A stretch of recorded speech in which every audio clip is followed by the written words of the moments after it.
Section 3. We must liberate God. 1.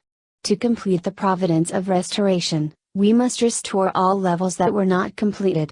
This includes the level Adam could not attain after the fall and the level Jesus Christ was unable to reach. All of these we have to explain, indemnify and restore in the context of our present time. This is the mission of the Unification Church. I have to fulfill them myself, and I have to lead all the Unification Church members worldwide who follow me to do the same. This is my mission. The completion of the providence of restoration. 2. We must awaken to an understanding of God's plan for the world, the environment and the ideal that He bestowed upon Adam and Eve prior to their fall. We have to have a clear ideological standard and conviction so that we can overcome any harsh environment, no matter how much our enemy, the devil, may oppose and struggle against us. With this we should be strong enough to overcome all the evils that influence society and affect our daily life. If we are pulled down and fall away, it will be impossible to complete the providence of restoration. That is why each of us who is alive on earth and who knows the will must resolve, I am the one who will solve the problems of this world. I will do it, even if I am the only one left on earth. Without having such conviction, we cannot stand as representatives of the world in front of God, the subject partner. Thinking of this, unless our basic attitude is that we are free from attachments to this world, unless we uphold the ideal that God had for Adam and Eve before the fall, unless we have the mindset that we are the embodiments of the subject partner, and unless we are resolved to transcend this world of death, we will surely fail repeatedly on the way of the will. 3. Up to now there has never been a true family, a family whose lineage is based on God's true love. Our ancestors are fallen, and our ties with them are based on false love, false life and false lineage. That is the reason our mind and body struggle against each other. Adam and Eve became enemies, and killing occurred among their children. God's providence of salvation is the providence to restore all this. In order to complete the providence of salvation, we have to build the true family that was lost. That is, we have to be sons and daughters who unite our mind and body, and then we have to become couples that absolutely unite in true love and live with God eternally. 4. When the Messiah comes again, what will be His purpose? It will be to shatter Satan's sovereignty, bring humankind back to God, expel Satan from this world, and work with Christianity to finish God's providence of salvation. These are the purposes that the Messiah comes to fulfill.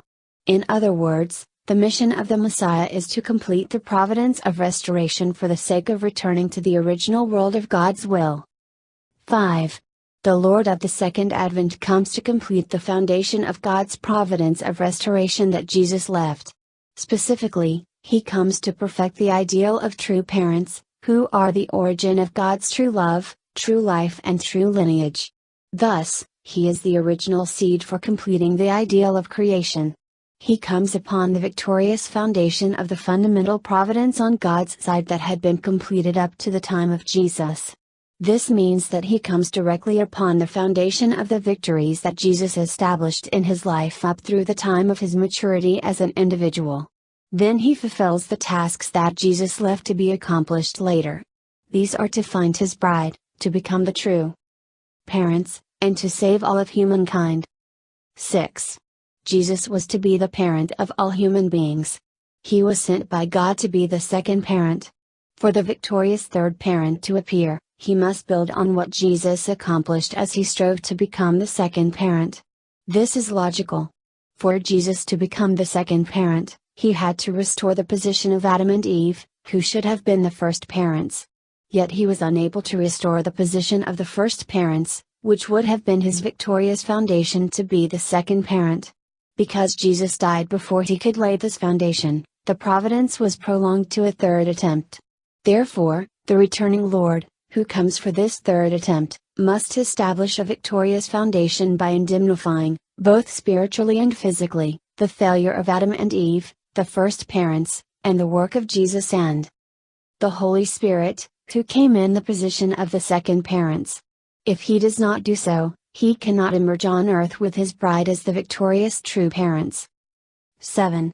Adam failed, and Jesus died before he could conclude his mission as the second Adam.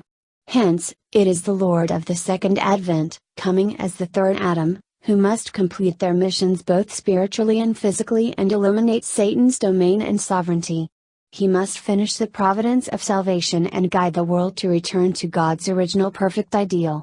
One of the last tasks in God's providence of salvation is to connect the kingdom of heaven on earth and the kingdom of heaven in heaven, so that they may freely interact. 8.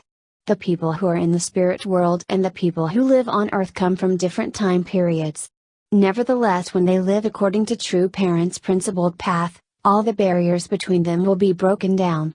They will establish structures based on the original standard, so that all may advance to the kingdom in heaven.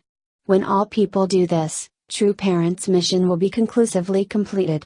Considering this, we should not forget that the era of completion, the era for the fulfillment of God's will, is unfolding before our very eyes.